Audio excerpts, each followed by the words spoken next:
Assalamualaikum warahmatullahi wabarakatuh. Bismillah, alhamdulillah, wassalatu wassalamu ala rasulillah Sayyidina Muhammad ibn Abdillah wa ala alihi wa sahbihi wa mawalah wa la hawla wa la quwata illa billah, amma ba'd. Baik, langsung saja saudara-saudara semua. Untuk pertemuan yang kedua ini saya akan menjelaskan, memberikan sedikit pengantar terkait dengan manajemen kewirausahaan Islam. Namun sebelum ke arah manajemen, mari kita bersama-sama mendiskusikan tentang apa sih wirausaha menurut Islam itu. Baik, dalam agama Islam ya, Islam itu setidaknya mewajibkan setiap orang untuk bekerja. Jadi kita tidak boleh menganggur, tapi harus bekerja. Kenapa demikian? Karena Allah sangat menyukai orang-orang mukmin yang berkarya. Seperti dalam hadisnya Nabi sallallahu alaihi wasallam, Ana Asim ibnu Ubaidillah an Salim an abihi qala Rasulullah sallallahu alaihi wasallam, innallaha yuhibbul mu'minal mukhtarif. Di mana hadis ini diriwayatkan dari Asim, dikeluarkan oleh Al-Baihaqi. Artinya apa? Sesungguhnya Allah itu menyukai orang-orang mukmin yang punya karya. Nah, kita berwirausaha itu artinya kita memiliki karya. Kita mempunyai karya untuk berusaha untuk kehidupan kita di dunia. Nah, ada hadis lain yang diriwayatkan dari Miqdam bin Ma'di Karib radhiyallahu anhu anin Nabi sallallahu alaihi wasallam qol, bahwasanya Nabi bersabda, ma'akala ahadun ta'aman qattu khairan min ayyakula min amaliyatihi. Jadi tidak ada makanan yang lebih baik dari seseorang kecuali makanan itu ia peroleh dari uang hasil keringatnya sendiri. Wa inna nabiyallah Daud alaihi salam kana yaqulu min amaliyatihi. Hal ini kenapa? Karena para nabi, khususnya Nabi Daud pun makan dari hasil keringatnya sendiri, yaitu dengan cara membuat baju besi, karena Nabi Daud terkenal dengan nabi yang memiliki kemampuan untuk membuat besi, untuk membuat sesuatu dari besi, dan itu kemudian dijual untuk kehidupannya. Nah, dari sini maka Islam pun mewajibkan kita untuk berwirausaha, bukan hanya berzikir dan lain sebagainya. Kemudian wirausaha itu apa sih? Definisi dari beberapa ilmuwan barat. Yang pertama, menurut Peter F. Drucker, wirausaha adalah kemampuan untuk menciptakan sesuatu yang baru dan berbeda.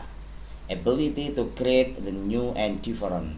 Jadi kita menciptakan hal yang baru. Contoh, katakanlah jika di lingkungan Kudus ini belum ada misalnya membuat kerajinan dari sesuatu yang unik, katakanlah plastik mungkin. Plastik ini nggak bisa diuraikan tanah, maka kita ciptakan supaya manfaat, kemudian mempunyai nilai jual. Itulah yang dinamakan usaha, sesuatu yang baru dan berbeda dan bisa dimanfaatkan. Yang kedua, menurut Thomas W. Zimmer, kewirausahaan adalah penerapan kreativitas dan keinovasian untuk memecahkan permasalahan dan upaya memanfaatkan peluang-peluang yang dihadapi orang setiap hari. Hampir sama dengan yang di depan, yaitu penerapan kreativitas dan inovasi. Supaya contoh permasalahan ekonomi yang sedang berkembang di lingkungan sekitar kita itu bisa teratasi. Apalagi musim Covid seperti sekarang ini, kita butuh banyak inovasi untuk menciptakan peluang kerja, lapangan kerja di era new normal ini, tidak menggantungkan pada pekerjaan dulu yang mungkin sudah ditutup atau lain sebagainya. Ya, yang ketiga, menurut Andre J. Dabrin, jadi wirausaha adalah seseorang yang mendirikan dan menjalankan sebuah usaha yang inovatif. Entrepreneurship is a person who founds and operates an innovative business. Jadi intinya sama, ada inovasi, ada kreativitas, dan solusi atas permasalahan. Intinya kan itu. Makanya Allah sangat menyukai, innallaha yuhibbul mukhtarifin. Allah sangat menyukai orang-orang yang memiliki kreativitas.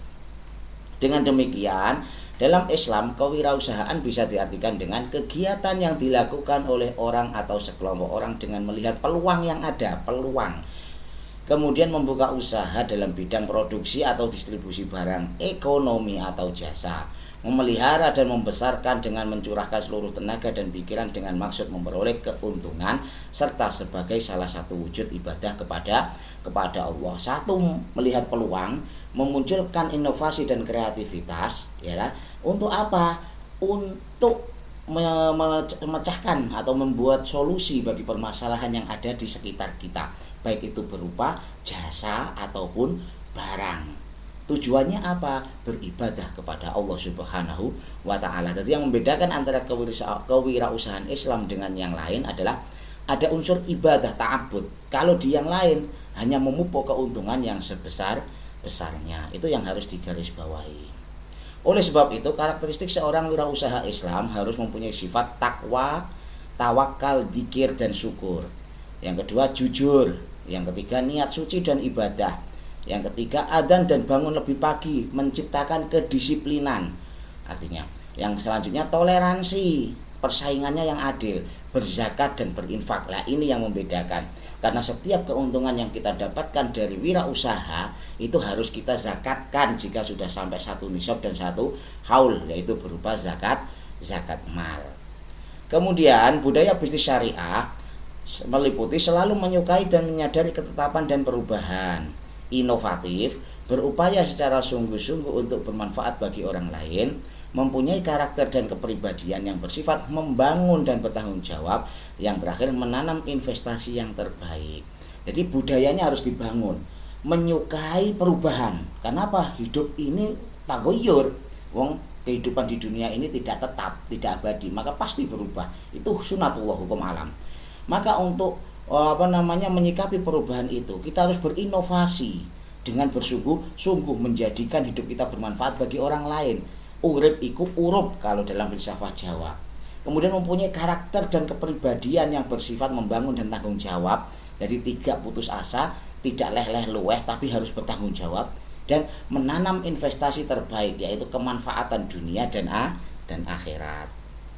Kemudian strategi bisnis syariah, jujur, ikhlas, profesional, silaturahim, niat suci dan ibadah, menunaikan zakat, infak dan sedekah. Yang terakhir, etika bisnis syariah, etika mencari keuntungan jelas. Keuntungan untuk apa? Kebaikan di dunia. Rabbana atina fid dunya hasanah. Tapi juga ada etika profesi natural Islami. Keuntungan itu bagaimana membentuk kita pribadi Islami dengan cara berinfak, berzakat, bersedekah dan lain sebagainya. Lah, terima kasih. Mungkin itu yang bisa saya sampaikan. Kurang lebihnya mohon maaf, kita lanjutkan di diskusi. Wallahul muwaffiq ila aqwamit thoriq. Wassalamualaikum warahmatullahi wabarakatuh.